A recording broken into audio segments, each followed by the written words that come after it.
Okay, y'all, buckle up, because Cardi B just walked herself into the biggest trap of her entire career, and she did it live, on camera, in front of 100 million people. Cardi B told the whole internet there is no evidence. Not weak evidence. Not shaky evidence. Cardi B stood on the words, "Where is the evidence?" There is no evidence. And within 72 hours, the man she just called a liar walked out with a folder, y'all, 17 pages of federal court paperwork, 100 pages of text messages, a lawsuit against the Diggs family that quietly settled last week, and a federal judge in Maryland now legally asking Stefan Diggs questions Cardi B does not want the answers to. And the sickest part, the part that has the whole internet losing it, is that Christopher Blake Griffith did not scream. He did not clap back. This man opened his response by telling Cardi B, sweetly, that he respects her too much to disrespect her. And then, one paragraph later, he buried her. I read every single page of the court file so you don't have to, and by the end of this video, I promise, you will not look at Cardi B the same, and you might not look at Stefan Diggs the same either. Make sure y'all are subscribed, because there is a jury trial being scheduled as I am recording this, and the next 21 days are going to be absolute chaos. Okay, so let me catch y'all all the way up. Cardi B, as most of y'all know, had a baby boy back in November with Stefan Diggs. That baby is not even a year old. Cardi B and Stefan Diggs are, in Cardi B's own words, currently beefing, currently on and off, currently not on great terms. Cardi B literally said, out loud, on a public space, and I am quoting her, "Y'all got me defending a man that I'm beefing with." Let that sit for a second. She is beefing with the father of her son, and she is still out here in the trenches, in comment sections, on Spaces, on Twitter, fighting for him against a man she has never even met. Now, in fairness to Cardi B, I get it. If somebody is out here calling your baby daddy gay in front of the entire planet, you are not thinking about lawyers, you are thinking about your baby, you are thinking about your family. That's human. But, y'all, there is a difference between defending your baby daddy in private, and going public to call another man a liar and a thief, when that man is sitting on a folder full of federal paperwork with your baby daddy's name on every page. That is the difference Cardi B did not respect. And now, Cardi B is about to learn the hardest lesson she has ever learned in public. Now, for anybody living under a rock, here is the man in the middle of all of this. His name is Christopher Blake Griffith. Chris and Stefan Diggs used to move in the same circle. Same rooms, same parties, same private group chats, and, according to the court file, over 100 pages of text messages between the two of them, a number Stefan Diggs and his lawyers have not denied one single time. Chris publicly accuses Stefan Diggs of making a sexual pass at him at a private party at Stefan's Maryland home. Chris says when he told Stefan no, things got ugly, fast. Chris says he was jumped, twice, in 2 different cities, on 2 different nights, on camera. Chris says Stefan Diggs' own brother, BRAWL Diggs, was charged and convicted in connection to one of those attacks. On a normal day, this is just another he said mess that fades in 72 hours. But it is not a normal day, because Stefan Diggs is dating Cardi B, or was, on and off, and they have a baby boy at home. And when the internet started running with the story, Cardi B could not sit still. Cardi B logged on. Cardi B hopped on Spaces. Cardi B went to war, publicly, on the record, for Stefan Diggs. And even Cardi B, at the very beginning, admits, out loud, that she knows how this looks. The exact words Cardi B used, quoting her verbatim, were, "I really hate how y'all got me defending a man I'm beefing with." Let that hit you again. Cardi B is saying, in her own mouth, that she is beefing with this man and still standing on the line for him. And then Cardi B doubled down. Cardi B said, exact wording, "I'm not going to let nobody be putting my allegations on my baby daddy, because at the end of the day, whether I am or not, y'all are going to throw that in my face, and it's not true." Y'all catch what Cardi B just did there? Cardi B just admitted, in front of 100 million followers, that this is not really about Stefan Diggs. This is about Cardi B. This is about Cardi B's image. This is about the ghost of the whole Offset situation. Cardi B did not want to answer questions about her own life, so Cardi B decided to answer questions about somebody else's life. And Cardi B picked the wrong somebody, on the wrong week, in front of the wrong man with the wrong folder. Because here is where Cardi B slipped. Somebody in that space asked Cardi B, "No chaser, are we supposed to believe you, or are we supposed to believe the evidence?" And Cardi B, without blinking, answered, word for word, "Where is the evidence?" There is no evidence. There's evidence of Chris stealing from Stefan, and no evidence of Chris's claims. Not one receipt. No evidence. Memorize those words, because everything I am about to walk y'all through is a surgical, line-by-line response to that exact quote. Christopher Blake Griffith saw Cardi B tell over 100 million followers that he is a liar and a fraud with no proof. And instead of going crazy, Chris wrote what has to be the calmest, coldest, most professionally shady reply of the year. Chris opened by saying, quoting him, "I have too much respect for Bartier and the women in general for me to say anything disparaging back to her." Translate that. Chris did not come at Cardi B. Chris came at what Cardi B said. Chris kept his tone soft, his voice level, his energy respectful, and that is what made the next line hit like a truck. Because right after that respectful opener, Chris looked Cardi B dead in the eye through the screen and told her, quote, "But mama, please take off the blinders. My time around that collective predates you." Y'all read that back. My time around that collective predates you. Translation, in plain English, I knew Stefan Diggs before you walked into the picture.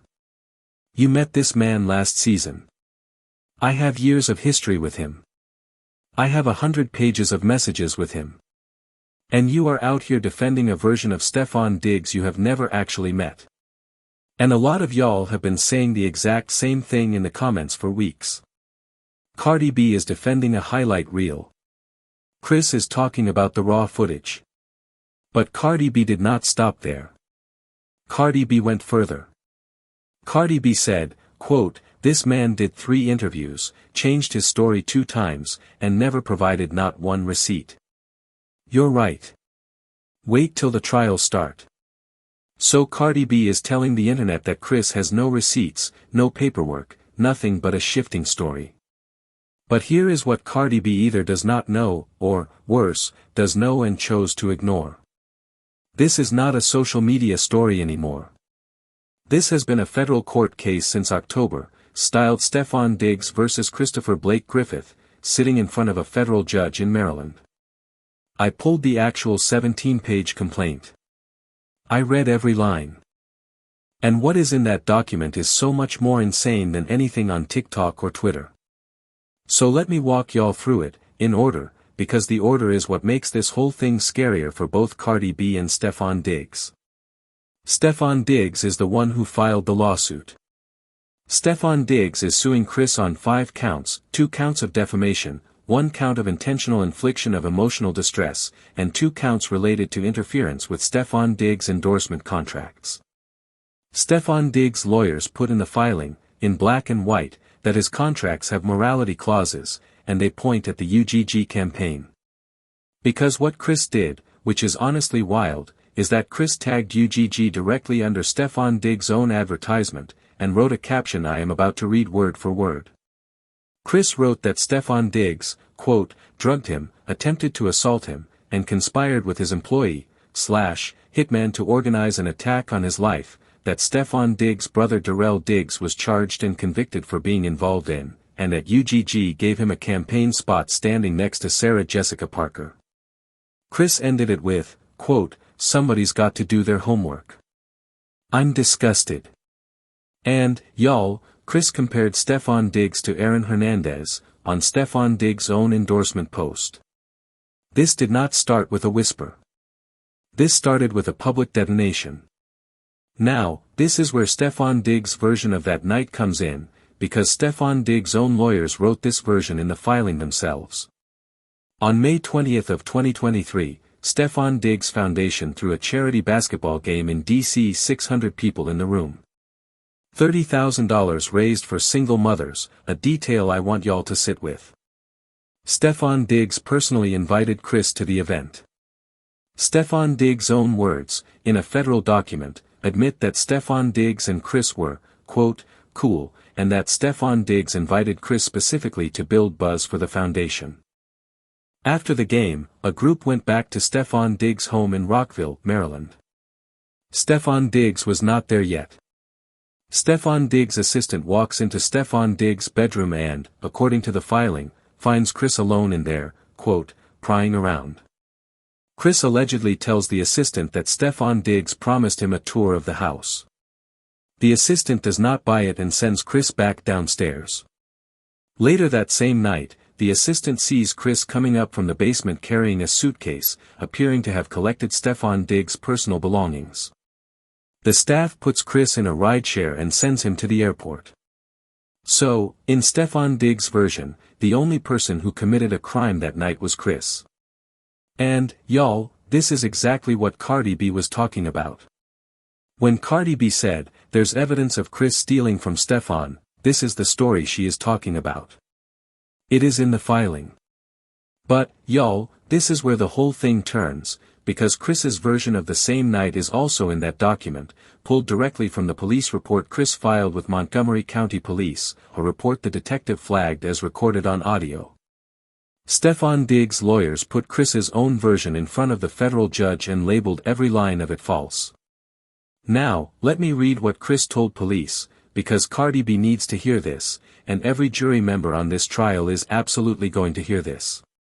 Chris told police that Stefan Diggs offered him, quote, all sorts of candy throughout the night, that Chris did not know was laced with drugs. Chris told police the candy made his pupils so large he could not see the color of his own eyes, made his skin tingle, and made it hard to form sentences. Chris told police he suspected the candy was, quote, ecstasy-infused. Chris told police that later that night, Stefan Diggs drove him back to the house in Stefan Diggs' two-seater Porsche, just the two of them in the car.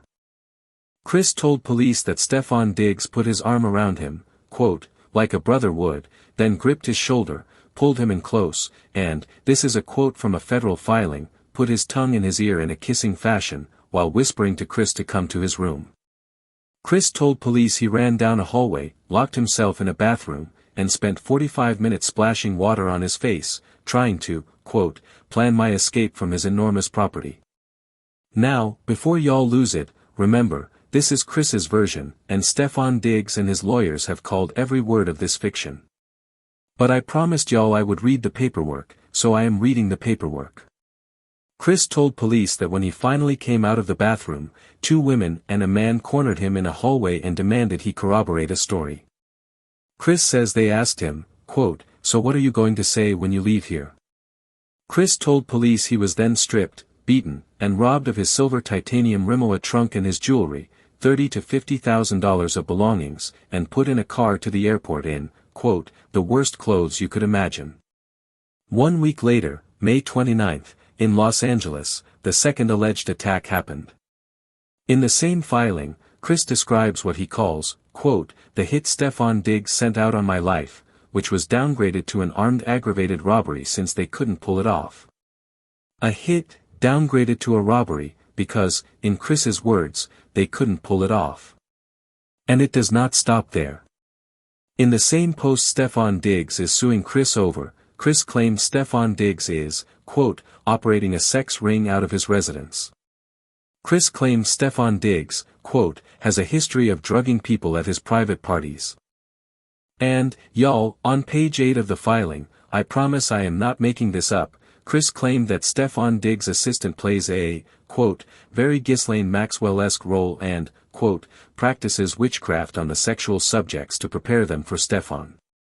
Witchcraft. Y'all, we went from a charity basketball game for single mothers, to a house party, to witchcraft, in 8 pages. This is the material Stefan Diggs' lawyers are calling fiction.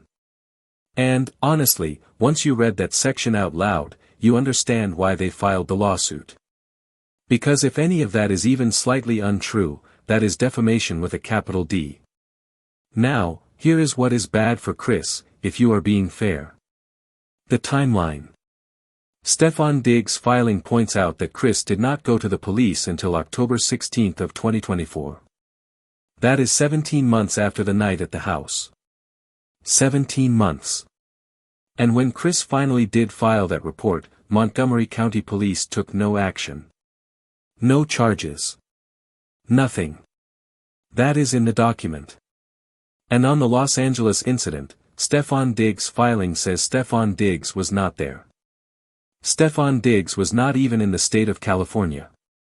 Even Chris himself does not claim Stefan Diggs personally touched him that day.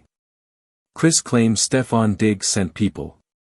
And a claim like that is a claim you have to prove, and so far, on paper, nobody has proven it. So if you are Cardi B, and you say there is no criminal evidence, on that narrow reading, Cardi B is technically right. That is what Cardi B is standing on. But here is what is bad for Stefan Diggs, and this is the part Cardi B did not read before she went live. Stefan Diggs' own filing kills what would have been his cleanest defense. Stefan Diggs cannot say Chris is a random stranger making things up, because Stefan Diggs is the one who personally invited Chris. It was a party at Stefan Diggs' own home. Stefan Diggs' own lawyers admit in writing that they were acquaintances. And Stefan Diggs' own brother's $10 million lawsuit, connected to the LA attack, did not get laughed out of court. That case quietly settled last week. The terms are confidential. Y'all, a case does not settle for confidential terms if there is nothing there. That is not how a courtroom works. And it gets worse for Stefan Diggs. There is a countersuit on his desk right now. Sexual battery. Civil conspiracy. Chris is claiming, in a separate case, that Stefan Diggs conspired with his brother and 2 other men on that May 29 attack in Los Angeles. Because of that conspiracy claim, Stefan Diggs just got dragged into the Los Angeles case as a cross-defendant. Which means, right now, in real time, Stefan Diggs is defending the same night, in 2 different courtrooms, on 2 sides of the country, in front of 2 different judges.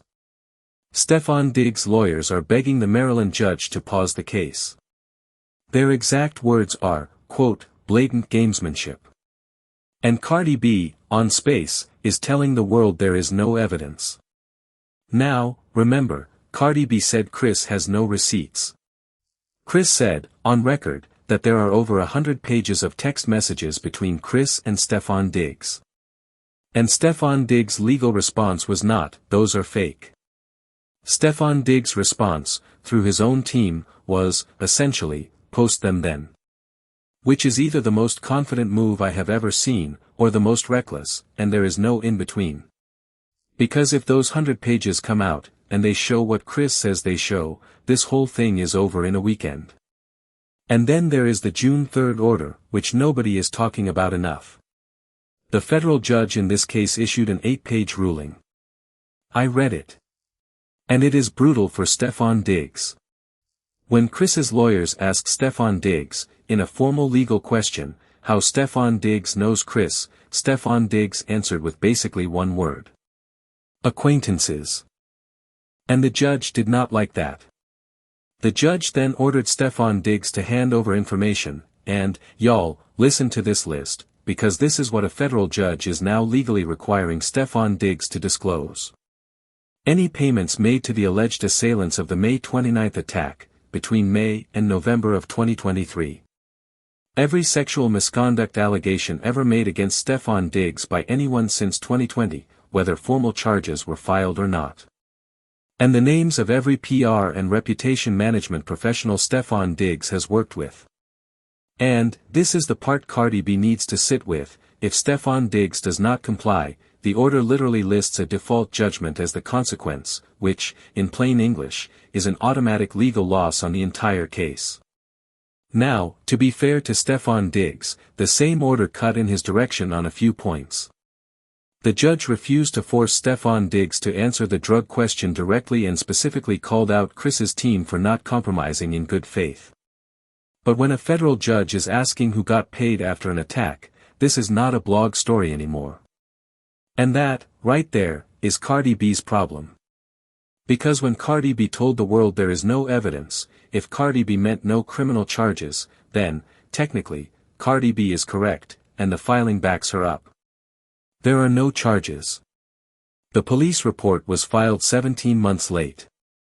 But no evidence and no charges are two completely different things, and Cardi B, of all people, should know that. A settled $10 million lawsuit is evidence of something. A countersuit is evidence of something. A federal judge asking financial questions is evidence of something. 100 pages of text messages nobody has seen is evidence of something. And, y'all, Cardi B has been in a courtroom before. Cardi B won her case against Tasha K because Cardi B walked in holding medical records. The paperwork saved Cardi B. This time, Cardi B picked her side before the paperwork even hit the table. That is the gamble Cardi B just made, publicly, on behalf of a man she is publicly beefing with, while raising a baby that is not even a year old with him. Now, here is why the timing matters. This whole thing is coming to a head in the next 21 days. Discovery in the Maryland case officially closed on July 2nd. The depositions are done. Both Stefan Diggs and Chris have already answered questions, under oath, on the record. 2 days ago, on July 14th, Stefan Diggs filed a motion for partial summary judgment, with actual deposition transcripts attached, asking the judge to kill part of Chris's case before it ever reaches a jury. The judge wants a status report from both sides by July 20th, and the judge is already asking both sides if they want to sit down for formal settlement talks. And, y'all, if this does not settle, Stefan Diggs demanded a jury trial. It is on the last page of the filing. 12 regular people from Maryland, hearing all of this out loud. The candy. The suitcase. The Porsche. The tongue in the ear. The witchcraft. The 100 pages of text messages. And Cardi B's name floating over the whole courtroom, with the entire NFL and half of Instagram watching. And that is just Maryland. The Los Angeles case is already headed for its own trial in January. So, at this point, y'all, there are only two possibilities, and there is no third one. Possibility 1, Christopher Blake Griffith submitted the wildest